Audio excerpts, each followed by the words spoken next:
Hello everyone, welcome back to part 2 of my Final Fantasy 1 Let's Play, the ROM hack Final Facelift. Now, first video, there were a lot of problems. I was nervous, it was my first video, I left a lot of stuff out. I made a lot of mistakes too, which were pointed out to me. If the music turns off, it's because I have a WordPad document up. So, okay. So, first thing I want to discuss is, the issue of the agility stat that I mentioned being the only thing that determines running from encounters. That's not true. Agility has nothing to do with it. It's actually luck. And it's still a bug, but it's luck, which the thief does start with 15 of, and the status of the bottom 2 party members. In our case, that would be the white and black mages. So as long as those two don't have any status effects, then any character with 15 luck or more is guaranteed to run from an encounter. And with enough levels, any class can get that much luck pretty early on, making Thief even more stupid. So, I also mentioned, I did a bit of level grinding off screen, by the way. I got everyone to level 3. Sherma and Chroma each have some more spell slots, but the level 2 spell slots aren't going to do us any good yet. I mentioned that this was the best team setup. That was more of a general, kind of get a good mix of all the game has to offer kind of thing. The actual best team for the NES version is 4 fighters. Don't believe me? I've actually played a full run of the NES version of Final Fantasy 1 with 4 fighters. I crushed the whole thing. I didn't have any problems until I got to the final dungeon. It was that easy. But don't expect it to work in any of the remakes. I tried doing an all-fighter run in the PSP version. Does not work. Incredibly hard. I couldn't beat the final boss. Okay, so party order. I didn't mention how party order works. If you hit select, you can change the order of your party members, how they're arranged in combat. This is actually kind of important, because rows, the concept of rows, weren't introduced until the next game. So, instead, Final Fantasy 1 uses D&D's concept of a marching order. Not in the exact same sense, but it's still kind of there. The character on the top is the most likely to get hit, and the character in the bottom is the least likely to get hit. So you want the squishy mages on the bottom and the armored tanks on the top. If any of these characters in the top die, they will be automatically moved to the bottom. While I was grinding, Zash did die, and for some reason, instead of everyone just being shifted up, Chroma was immediately put in the top. Yeah, that's great, isn't it? But if you're not walking around the world map or in dungeons, and you do want to walk around towns as a different character, you can. All you gotta do is put him in the top, and voila! Oh, they changed the overworld sprite for the white mage, so it's not pure black and white like it was before. That is so much better looking, and it's so cute too. Is she barefoot? Yeah, I think the white mage is barefoot. Anyway. I also, there were some sprite changes that I didn't notice right away, and that I didn't point out. All of the player sprites, except for the white and black mages, are different. The thief and the monk are particularly different. The fighter has shoulder pads, and the red mage is slightly different. It's a bit more, I'm pretty sure all of these sprites are borrowed from Final Fantasy 3. It's generally agreed upon that 3 of the first 3 games has the best graphics, which makes sense. It was the last in the NES.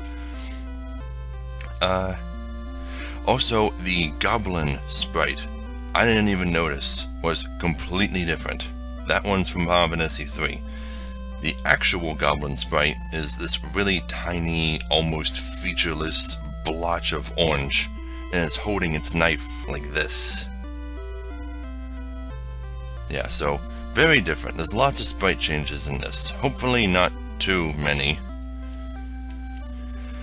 So, I managed to get a lot of money while grinding, so the first thing I want to do is get a better weapon for the White Mage, because I was correct, this is a hammer, and it is much better than the Warden's Staff. White Mages can use hammers. So I'm going to equip her with that. And then I'm going to sell the staff.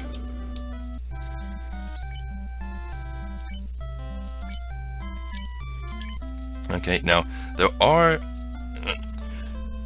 some people ask themselves, what's the point in a character having more than one weapon on them at a time? Why not just equip the strongest weapon they have access to? The reason why is because, similar to D&D, there are a lot of magic weapons in this game that can be used from the item menu in combat to cast spells for free. We're not going to be getting any of them for a long time, but when we do, that's where the whole weapon management stuff is going to come into play, because there'll be a lot of them that we want on us at all times. There's also a lot of magic armor, like there's a pair of gauntlets, I think, that can cast Bolt 2 for free. But no one has any armor yet. We're going to take care of that now that I have some money. So, let's see. Cloth, leather, and chain. Well, obviously we're going to get 2 suits of chain for the fighters.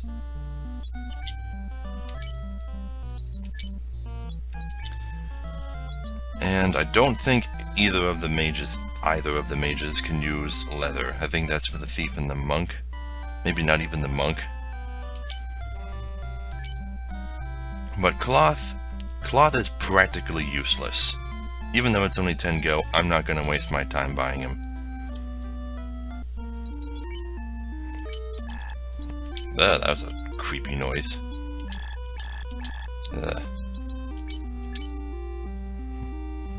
Almost sounds like the machine gun noise from the Terminator game on NES. Anyway, still don't have any items.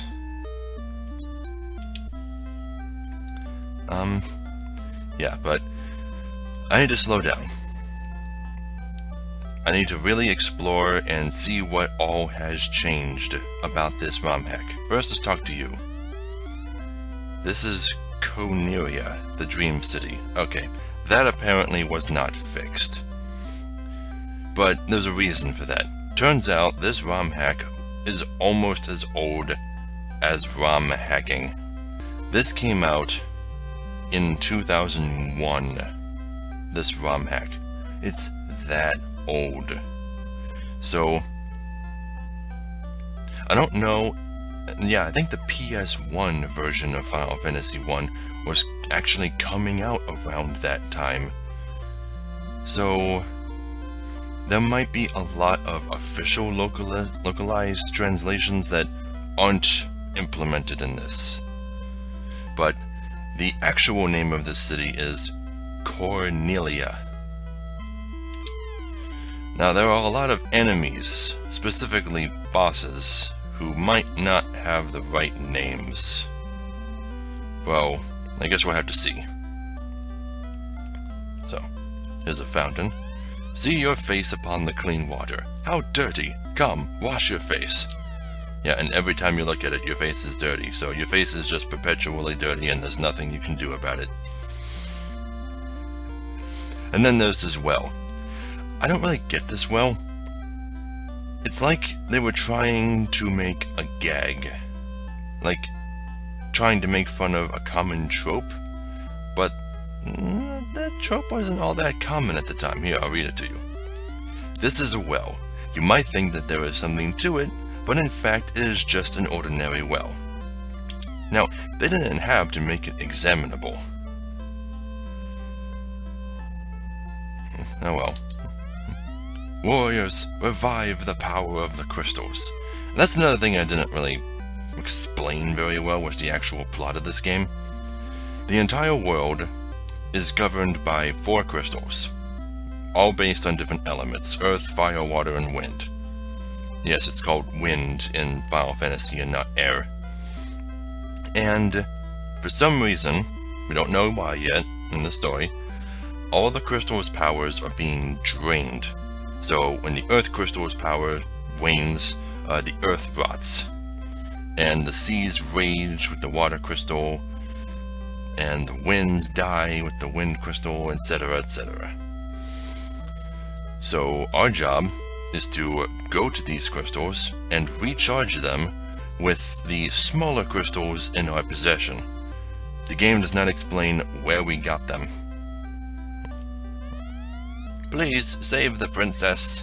Yeah, but the first thing we had to do is save Princess Sarah. Lucan left this town to join his colleagues at Crescent Lake. Lucan is a sage who prophesied that all of this would happen and that us four light warriors would show up to save everyone. And Dissidia actually kind of explains why Lucan knew all this was going to happen, but at the time, it was just a generic fantasy story. Look, he's a sage, he can see the future. And that's that. Erelon, I mentioned her, I didn't go into detail about who she is or what she does. She's kind of an informant. For the first quarter of the game, if you ever forget what you're supposed to be doing, you can talk to her and she'll tell you. But after a certain point, you're basically on your own. She won't have any more information to give you. And most of these NPCs say the same. Oh, the king is sure that someday the light warriors will come to save the princess, just as in Lucan's prophecy. Yeah, so... yeah. Another character that was briefly mentioned was Garland, who was the strongest knight of Cornelia, and for some reason just up and kidnapped the princess one day, after being good his whole life.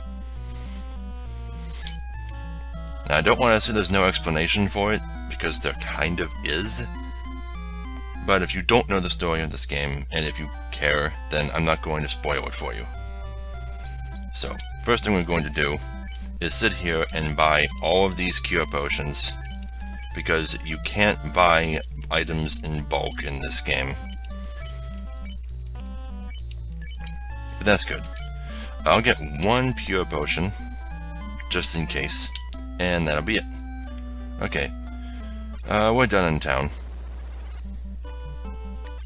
Another thing I didn't mention, I don't know if this hack fixed it, I'm betting it didn't. A lot of the spells in this game do not work. Like, namely status effect spells, they either don't do anything or they do the opposite of what they're supposed to do. And elements don't work either. So, fire is just as effective against a water monster as lightning or ice. So it doesn't matter what element you get. Pick an element you like and stick with it. Doesn't matter. No, I also didn't really explore this castle very much. In this room? Oh, my sister. Yeah, that's Princess Sarah's little sister, whose name you never learn, not even in the remakes. And over in this room is Queen Jane, Sarah's mother. I am Jane, Queen of Cornelia. Please save my daughter, Princess Sarah. In sadness, the queen locked herself inside. Locked herself inside, you say? Well, I don't have a thief in the party, but I must be really amazing at picking locks. There's no one important upstairs except for the king. Alright, now, next, we can go all the way around this castle. By the way, on my channel I posted a video of a reconstruction of Cornelia and its castle that I made in Minecraft several years ago, if you want to check that out. 400 years ago, 400 years is an important time, remember that, the treasury was locked by the mystic key. Our ancestors gave the key to the Prince of Elfland for safekeeping.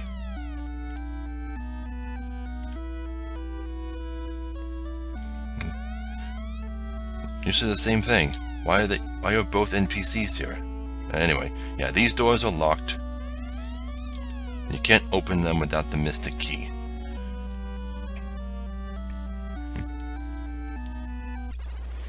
Okay. I don't think there's anything left to show you in Cornelia or its castle. Not really. So, let me fix up my party order here. Okay, now that Zash and Dune have some actual armor, they should be much less likely to die than they were before. So, onward. To the Chaos Shrine, where Garland is hiding. Starting with the GBA remake, there would be a cave right there on that mountain wall. That leads to an optional dungeon called the Earth Gift Shrine, which does not unlock until you beat the first of the 4 fiends. And even then, might still be too difficult for you to tackle, if you tackle it right away. I probably will be playing the PSP version of this game on this channel just to show it off. Show off all of the extra content and how different it is compared to the original.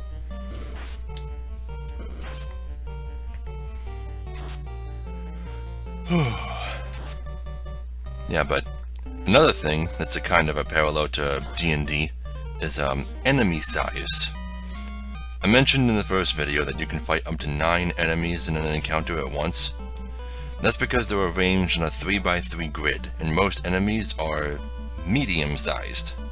There are also larger creatures which can be arranged 2x2, and huge creatures which are reserved for bosses that fill up the whole screen. So it's kind of a parallel to monster sizes in D&D, and also like standards, elites, and solos in 4th edition. And here's the Chaos Shrine with its awesome fucking song. We're gonna listen to it.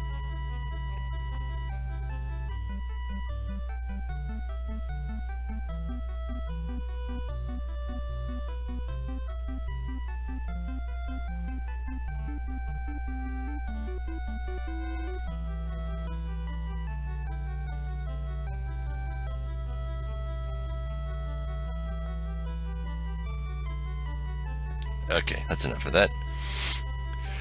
I do want to do a thing. It's something that I've been planning for years when thinking about my potential Let's Play channel. Having musical highlights. Every time we come to a song in a game that I really love, we'll stop and listen to it. But I'm trying not to do it too often. I mean, these games have so much good music. I love video game music. Anyway. One step and we're already in an encounter. But you barely saw it flash. There was a message at the bottom saying that we surprised them, which means everyone in our party gets to take a turn, and none of the enemies get to take a turn at all. So this round the ghoul will not attack us because we surprised it. Again, surprise rounds, just like in D&D. By the way, I tried to fix my lighting as best as I could. I moved my lamp over to the left slightly, but it can't go up there yet. When my mom gets home, I'm gonna ask her if we have another lamp around that I can use. Anyway, that door right there is the one that is locked until you talk to the king. So if you come here early, you can't enter for some arbitrary reason. But now it's magically unlocked. Now, this sprite here, that's Garland. Now, you can see his face in this. This is the only time you can see Garland's face, because in all of his other incarnations in the series, he has a full helmet on. So, a lot of people, new fans of the series, keep asking themselves, what does Garland look like? Is he a monster under there? And I'm like, no, play the NES version. He's got a human face and skin. But I don't know if maybe they retconned it or what, but yeah, if you've read my Domus Faustina comics or watched any of my Domus Faustina videos from years ago, you'll see that I actually made Garland's face visible and gave him blonde hair. And there's a reason I gave him blonde hair. It doesn't have anything to do with the sprite. I gave him blonde hair because of his race, which isn't explained in this game, but it is in Dissidia. I'll talk about that later. Anyway. No one touches my princess. Light warriors, you impertinent fools. I, Garland will knock you all down. If you don't know, this is one of the most famous localized choices that were made in the original NES version of Final Fantasy. Garland saying, "I will knock you all down," is so silly that it's been parodied so much. And when the game was relocalized in the PS1, they removed that line, but people wanted it back because people love funny translation errors. So I think in the GBA version they brought it back. So now Garland says, "I will knock you all down" all the time. Except in Dissidia. They didn't make him say it for some reason. I don't know, that would have been the perfect opportunity. Imagine hearing Christopher Sabat say that. Anyway, first boss, and they did not change the sprite. Did not change the sprite. Okay, so there's really nothing we can do but attack him. Attack him and heal if someone gets low.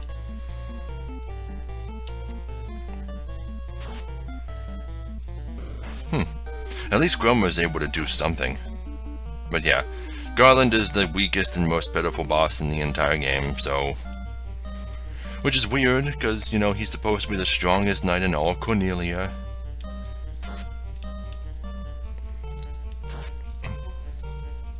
But there's actually a reason he is so easily defeated.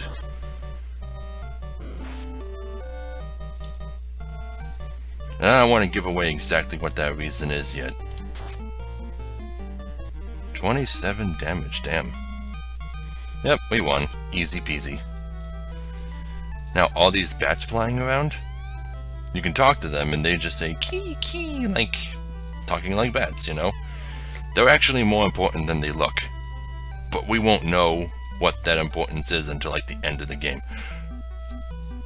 They did. They changed the field map graphics for the orbs. They turned them into crystals. Okay. The ROM hacker, that is. So it's no longer an orb. They are now all crystals.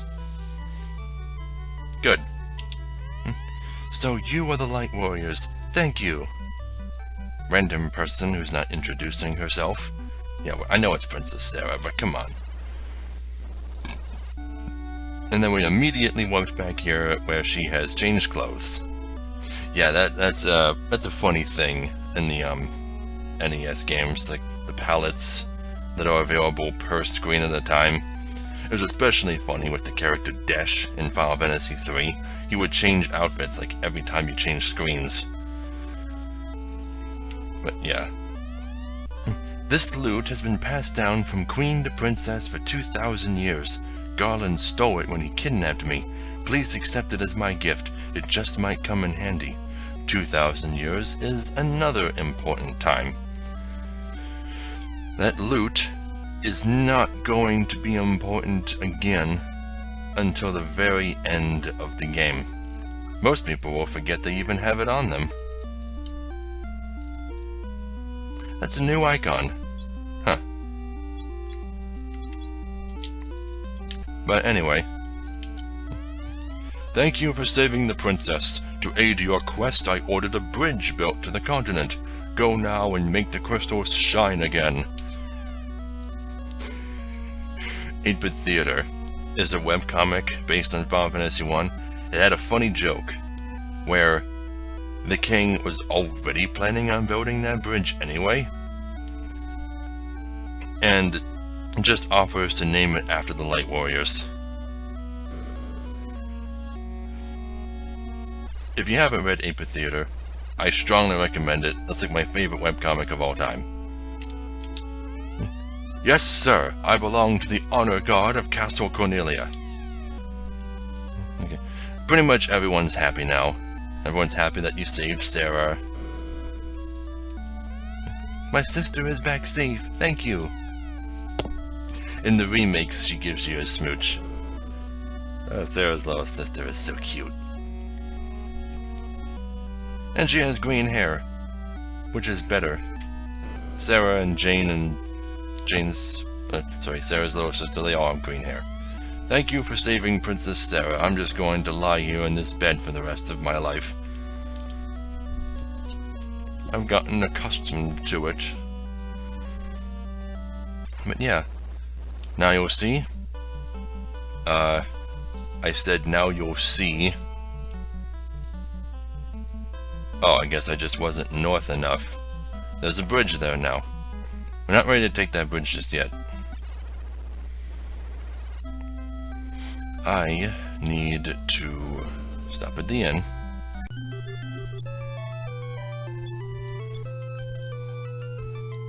Alright, and now we can go north.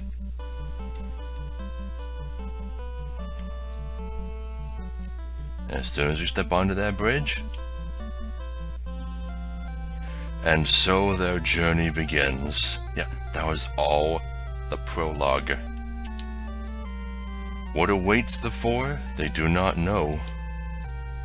Each holding a crystal that 2,000 years ago shined with beauty from within, but now only darkness. Come, start your journey. Return the light of peace to our world. At the time, games this long and epic were completely unheard of. Dragon Warrior was a long and big game, but the only reason it was so long was because we're so fucking level grinding. I don't like the original Dragon Warrior. I like all of its sequels, but not the original. This game isn't nearly as level grinding and has way more content. Yeah, so now we're on the northern continent. If you look up there, you will see another, like, L-shaped brick pattern, like what was south of Cornelia. I don't know if I showed you that, but you probably spotted it. That's a dock. Later on, in fact, very soon, actually, we're gonna get a ship that can land at any of those docks. A single wolf? Really? The northern continent is supposed to have stronger monsters. I should probably talk about that, actually. The way the game determines what monsters you run into in random encounters is all based on huge invisible squares that cover the world map. And there's actually a fun little programming oversight that the developers did not catch and became so famous that it's been in the series ever since, called the Eastern Peninsula of Power, or the EPOP. And I will be showing that off, because it's a good opportunity to get some really easy levels very early on.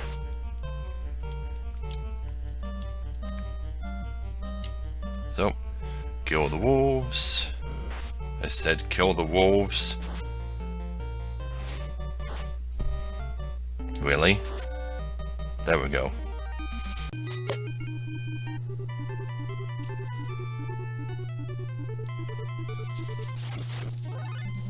Holy crap, that's, yeah, this is the upgraded version of the Goblin Guard. I ran into some of them when I was grinding. Oh, and stronger wolves too, called wargs. Again, another D&D monster, although they spelled it wrong. Give me a moment. Okay, dogs are barking at someone, I had to close my door. Okay, so let's take out all the goblins first. Oh, I should probably mention a few things about the battle screen. Run is obvious. Selecting run won't make the entire party run. That's kind of a newer thing. Instead, you had to have each member of the party attempt to run, and then when their turn came up, they would attempt it, and a die roll would be made, supposedly, and it would determine whether or not the entire party succeeded. That's not how it works in this game because of the running bug, like I mentioned. Magic lets them cast magic, obviously. Harm, I didn't actually explain what harm does. In the remakes, it's called Dia. It's a group attack spell, but it only hurts undead. It only works on zombies and skeletons and stuff. Speaking of zombies and skeletons, there were some items in the Chaos Shrine that I didn't grab. They're not all that special, and they can wait until I get the Mystic Key and can get everything in the Chaos Shrine. Drink just lets you drink one of the potions. Anyone can access the item bag at any time. You don't have to equip an item in order to have access to it. And this brings up your list of weapons and armor so that you can choose one of your magic items to cast a spell with. We don't have any yet, so you two focus on that one. Actually, I probably should have had the mages focus on the regular goblin.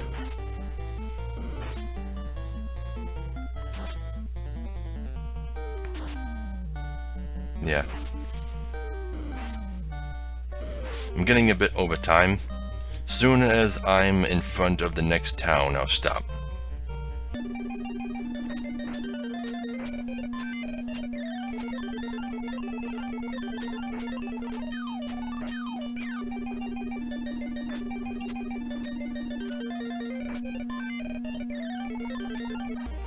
God, those wargs are tough.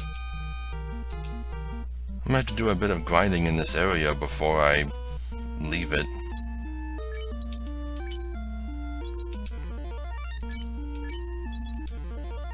Yeah, but as you can see, every use of a spell from a certain spell level uses a spell slot of that level.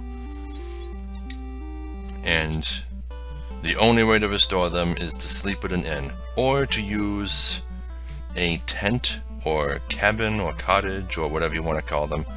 Those are stored in stores, and they let you save and regain all of your health and stuff outside. They're like a portable inn. But sleeping bags and tents and stuff are weaker versions. They don't recover as much, so you have to buy more and more expensive outdoor inns as you progress in the game. So that's going to be where I stop. I'm just going to make a save state here. Thank you all so much for watching. I know I've uploaded like 2 days in a row, but I don't know if this is going to be a regular thing. I don't have a schedule set up. I do have other art projects that I'm working on. I'm probably not going to be able to do one tomorrow, but I am going to try and do these as often as I can. So look forward to them. Alright, so I'll see you all later.